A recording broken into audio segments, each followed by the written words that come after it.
ছোট্ট একটি গ্রাম ছিল। সেই গ্রামে থাকত দুই কৃষক, রহিম আর করিম।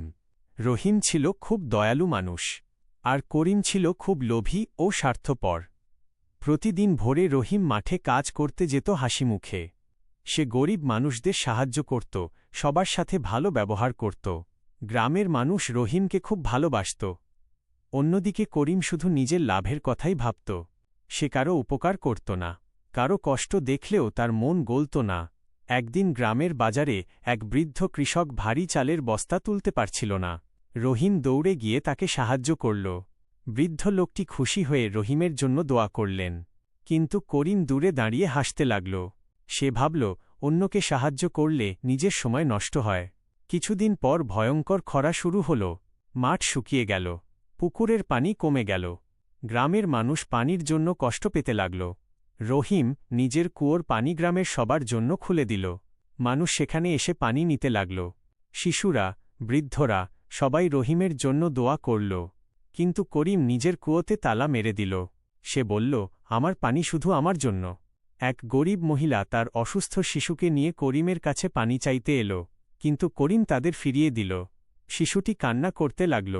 রহিম রাতে চুপি চুপি সেই পরিবারকে পানি দিয়ে সাহায্য করল। গ্রামের মানুষ রহিমের দয়ায় মুগ্ধ হয়ে গেল। এরপর একদিন আকাশে কালো মেঘ জমতে শুরু করল। ভয়ঙ্কর ঝড় আসছে বুঝতে পারল সবাই। গ্রামের মানুষ নিজেদের ঘর আর ফসল বাঁচানোর প্রস্তুতি নিতে লাগল। রহিম সবাইকে সাহায্য করছিল, কিন্তু করিম শুধু নিজের ফসল বাঁচাতেই ব্যস্ত ছিল। হঠাৎ শুরু হল প্রবল বৃষ্টি।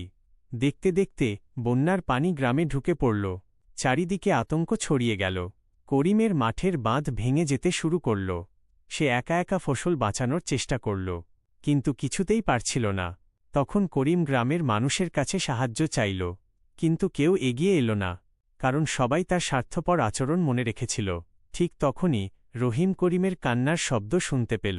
সবাই তাকে থামাতে চাইল, কিন্তু রহিম বলল, মানুষ বিপদে পড়লে সাহায্য করতেই হয়। রহিম দৌড়ে করিমের কাছে গেল। সে নিজের জীবন ঝুঁকিতে রেখে করিমের ফসল বাঁচানোর চেষ্টা করল। পরে গ্রামের অন্য লোকেরাও এগিয়ে এল। অনেক কষ্টের পর তারা ফসল বাঁচাতে সক্ষম হল। ধীরে ধীরে ঝড় থেমে গেল। সকালের সূর্য উঠল নতুন আশার আলো নিয়ে। করিম চুপচাপ দাঁড়িয়েছিল, তার চোখে পানি চলে এল। সে রহিমের কাছে ক্ষমা চাইল। রহিম হেসে তাকে ক্ষমা করে দিল।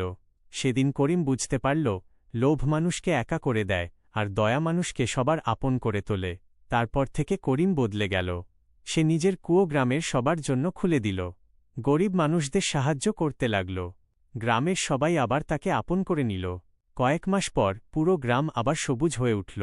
দুই কৃষক একসাথে মাঠে কাজ করত। গ্রামের মানুষ সুখে শান্তিতে বসবাস করতে লাগল। এই গল্প আমাদের শেখায়, ভালো কাজ কখনো বৃথা যায় না। মানুষের পাশে দাঁড়ালে একদিন মানুষও তোমার পাশে দাঁড়াবে।